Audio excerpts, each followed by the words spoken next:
Boss నేను రమ్మంటున్నారు. ఆయనే గనుక నేను ఉండిపోమంటే ఉండిపోక ప్లీజ్. ఉండమనకపోతే నువ్వే ఉంటానని చెప్పేయి. ఇద్దరు మనుషుల మధ్య ఈగో అనేది చిన్న గుమ్మం లాంటిది. ఎవరో ఒకరు తలంచితేనే అవతల వాళ్ళని చేరుకుంటారు. ప్లీజ్ అక్క, జాబ్ వదిలి వెళ్ళట్లేదన్న గుడ్ న్యూస్ తో నువ్వు రావాలి. లేకపోతే నా మీద ఒట్టే.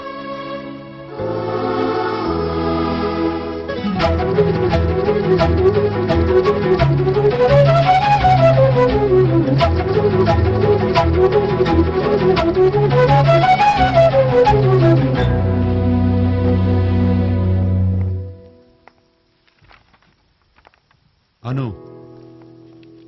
ఇవాళ ఆఫీస్లో నీ ఆఖరి రోజని నాకు గుర్తులేదు. ఏదో కోపంతో రిజైన్ చేశావు. కోపం తగ్గగానే రెసిగ్నేషన్ లెటర్ వెనక్కి తీసుకుంటావు అనుకున్నాను. ఇక్కడ శృతిని అపాయింట్ చేసింది నీ ప్లేస్లో కాదు, నీ అసిస్టెంట్ గానే. నువ్వు వెళ్ళడం నాకు ఇష్టం లేదు. నీకు ఇష్టమో కష్టమో నాకు తెలియదు. ముందు నువ్వు సంతకం పెట్టు, ఆ తర్వాత నేను పెడతాను. అను, నువ్వు వెళ్ళిపోతే ఓ మంచి సెక్రటరీనే కాదు, ఎప్పుడు నా మేలు కోరుకునే ఓ మంచి ఫ్రెండ్ని కూడా మిస్ అవుతాను.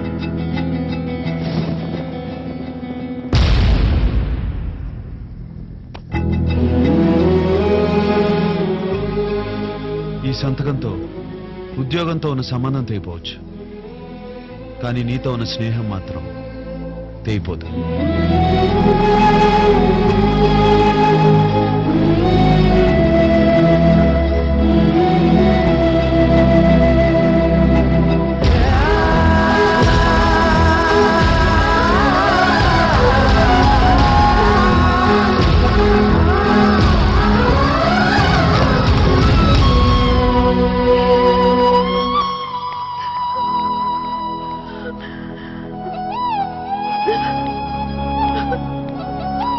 అను, ఏమైంది? అను,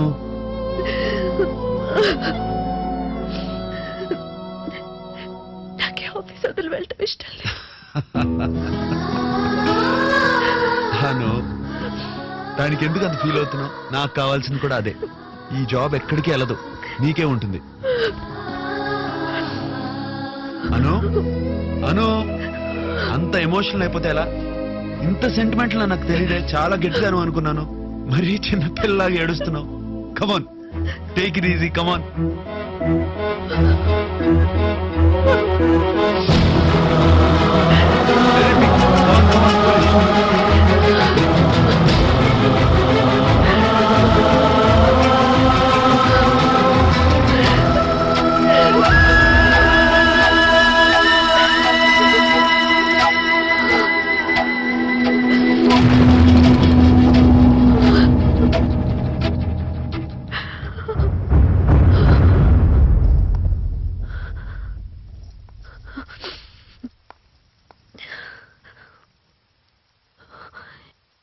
ఈ ఆఫీస్నే కాదు, జీవితాంతం మిమ్మల్ని కూడా వదిలి వెళ్ళలేను నేను.